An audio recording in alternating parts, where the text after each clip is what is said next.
അസ്സലാമു അലൈക്കും വറഹ്മത്തുള്ളാഹി. ബിസ്മില്ലാഹിർ റഹ്മാനിർ റഹീം. ഹൂദ് നബിയുടെ ജനതയായ ആദ് സമുദായത്തിന്റെ ചരിത്രമാണ് കഴിഞ്ഞ ഏതാനും ആയത്തുകളിൽ പറഞ്ഞത്.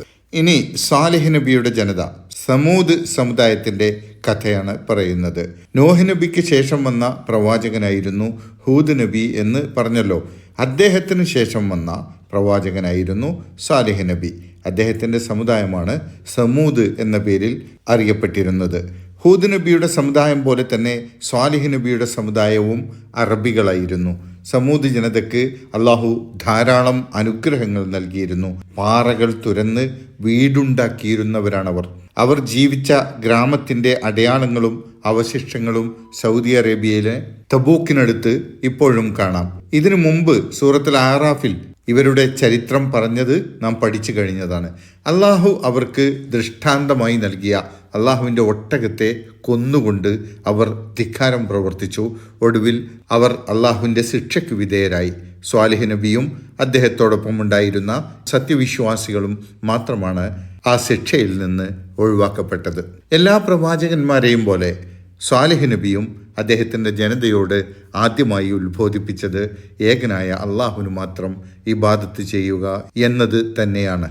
അള്ളാഹുവിൻ്റെ അനുഗ്രഹങ്ങൾക്ക് നന്ദിയുള്ളവരായി ജീവിക്കാനും ചെയ്തുപോയ തെറ്റുകൾക്ക് പശ്ചാത്തപിക്കാനും അദ്ദേഹം തൻ്റെ ജനതയെ ഉപദേശിച്ചു. ഇക്കാര്യങ്ങൾ പറയുന്ന 61-ാമത്തെ ആയത്താണ് ഇന്ന് നാം പഠിക്കുന്നത്. വൈലാ സമൂദ അഖാഹും സാലിഹ قال يا قوم اعبدوا الله ما لكم من إله غيره هو أنشأكم من الأرض واستعمركم فيها فاستغفروه ثم توبوا إليه إن ربي قريب مجيب. وإلى ثمود സമൂദ് സമുദായത്തിലേക്കും നാം അയച്ചു എന്നാണ്. നോഹിന്റെ ജനതയിലേക്ക് നാം നോഹിനെ പ്രവാചകനായി അയച്ചു എന്ന് പറഞ്ഞതുപോലെ ആദ് സമുദായത്തിലേക്ക് ഹൂദിനെയും നാം അയച്ചു എന്ന് പറഞ്ഞതുപോലെ വഇലാ സമൂദിലേക്കും നാം അയച്ചു അഖാഹും അവരുടെ സഹോദരനായ സാലിഹിനെ. അവരുടെ സഹോദരൻ സാലിഹിനെ മുമ്പ് ഹൂദ് നബിയെക്കുറിച്ച് പറഞ്ഞ പോലെ തന്നെ അവരിൽ നിന്നുള്ള അവർക്ക് ഏറെ പ്രിയപ്പെട്ടവനായിരുന്ന അവരുടെ ഗോത്രത്തിൽപ്പെട്ട വ്യക്തിയായിരുന്നു സ്വാലിഹ് എന്നതുകൊണ്ടാണ് അവരുടെ സഹോദരനായ സ്വാലിഹിനെ അവരിലേക്ക് അയച്ചു എന്ന് പറഞ്ഞത്. ഖാല അദ്ദേഹം പറഞ്ഞു, സ്വാലിഹ് നബി പറഞ്ഞു, യാ ഖൗമി എൻ്റെ ജനമേ, അഅ്ബുദുല്ലാഹ നിങ്ങൾ അള്ളാഹുവിന് ഇബാദത്ത് ചെയ്യുക, മാലക്കും മിൻ ഇലാഹിൻ ഗൈറുഹു അവനല്ലാതെ നിങ്ങൾക്ക് വേറെ ഇലാഹില്ല, വേറെ ദൈവമില്ല. ഏകദൈവ വിശ്വാസത്തിലേക്ക് ക്ഷണിക്കുകയാണല്ലോ എല്ലാ പ്രവാചകന്മാരും അവരുടെ പ്രബോധനത്തിന്റെ തുടക്കം മുതൽ ചെയ്തത്. അത് തന്നെയാണ് ഇവിടെ സ്വാലിഹ് നബിയും അദ്ദേഹത്തിന്റെ സമൂഹത്തോട് ആദ്യമായി പറഞ്ഞത്.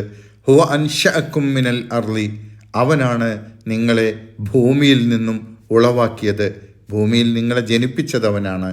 വസ്തഅമറക്കും ഫീഹ അതിൽ അവൻ നിങ്ങളെ വസിപ്പിക്കുകയും ചെയ്തു. ഭൂമിയിൽ സൗകര്യങ്ങൾ നൽകി താമസിപ്പിക്കുന്നതിനാണ് ഇസ്തഅമറ എന്ന് പറയുന്നത്. അള്ളാഹുവാണല്ലോ ഭൂമിയിൽ നിങ്ങളെ ജനിപ്പിച്ച് ഇവിടെ നിങ്ങൾക്ക് വസിക്കാനുള്ള സൗകര്യങ്ങൾ ഒരുക്കി തന്നത്. ആ ജനതക്ക് അതറിയാമായിരുന്നു. അവർ അള്ളാഹുവിനെ നിഷേധിച്ചിരുന്നില്ല, മറിച്ച് അള്ളാഹുവിൻ്റെ കൂടെ മറ്റു ദൈവങ്ങളെ ആരാധിക്കുകയാണ് അവർ ചെയ്തിരുന്നത്. അക്കാലത്തെ വലിയ പുരോഗതി കൈവരിച്ച സമൂഹമായിരുന്നു അവർ. നല്ല സമ്പത്ത്, നല്ല നാഗരിക പുരോഗതി, ഭൗതികമായ മറ്റു പല നേട്ടങ്ങളും അവർക്കുണ്ടായിരുന്നു. അതിൻ്റെ പേരിൽ അവർ അഹങ്കരിച്ചതല്ലാതെ ഈ അനുഗ്രഹങ്ങളൊക്കെ തങ്ങൾക്ക് അള്ളാഹു നൽകിയതാണ് എന്ന ബോധത്തോടുകൂടി അവർ അള്ളാഹുവിന് നന്ദി കാണിക്കുവാൻ മുന്നോട്ട് വന്നില്ല. അക്കാര്യം അവരെ ഓർമ്മിപ്പിക്കുകയാണ് പ്രവാചകൻ സ്വാലിഹ് അലൈഹിസ്സലാം. നിങ്ങളെ സൃഷ്ടിച്ച് പരിപാലിച്ച് ഈ അനുഗ്രഹങ്ങളൊക്കെ നിങ്ങൾക്ക് നൽകി നിങ്ങളെ ഭൂമിയിൽ വസിപ്പിച്ചത് ഏകനായ ദൈവമായ അള്ളാഹുവാണ്. അവനെ മാത്രം ആരാധിച്ച് അവനോട് നന്ദിയുള്ളവരായി ജീവിക്കുകയാണ് നിങ്ങൾ വേണ്ടത്. ഫസ്തഗ്ഫിറൂഹു അതുകൊണ്ട് അവനോട് പാപങ്ങൾ പുറത്തു തരാൻ നിങ്ങൾ പ്രാർത്ഥിക്കുക. സുമ്മ തൂബു ഇലൈഹി പിന്നെ അവനിലേക്ക് പശ്ചാത്തപിച്ച് മടങ്ങുകയും ചെയ്യുക. ഇതേ വാചകം കഴിഞ്ഞ 52-ാമത്തെ ആയത്തിൽ ഹൂദ് നബിയുടെ ചരിത്രം പറയുമ്പോൾ വിശദീകരിച്ചതാണ്. അദ്ദേഹം ഇതേ വാചകം തന്നെയാണ് തൻ്റെ സമുദായത്തോട് പറഞ്ഞത്. തുടർന്ന് അള്ളാഹുവിനോട് പശ്ചാത്തപിച്ച് പ്രാർത്ഥിക്കാൻ പ്രോത്സാഹിപ്പിച്ചുകൊണ്ട് സാലിഹ് നബി സമൂദ ജനതയോട് പറയുകയാണ്, ഇന്ന റബ്ബി ഖരീബും മുജീബ്, എൻ്റെ റബ്ബ് ഏറ്റവും അടുത്തവനും ഉത്തരം നൽകുന്നവനുമാണ്. നിങ്ങളുടെ തെറ്റുകുറ്റങ്ങൾ ഏറ്റുപറഞ്ഞുകൊണ്ട് അള്ളാഹുവിനോട് നേരിട്ട് പ്രാർത്ഥിക്കുക. അവൻ നിങ്ങളോട് ഏറ്റവും അടുത്തവനാണ്. അവനോട് പ്രാർത്ഥിക്കാൻ ഇടയാളന്മാരില്ല. നേരിട്ട് നിങ്ങൾ അവനോട് പ്രാർത്ഥിക്കുന്നത് സ്വീകരിക്കാൻ നിങ്ങളോട് ഏറ്റവും അടുത്താണ് അവനുള്ളത്.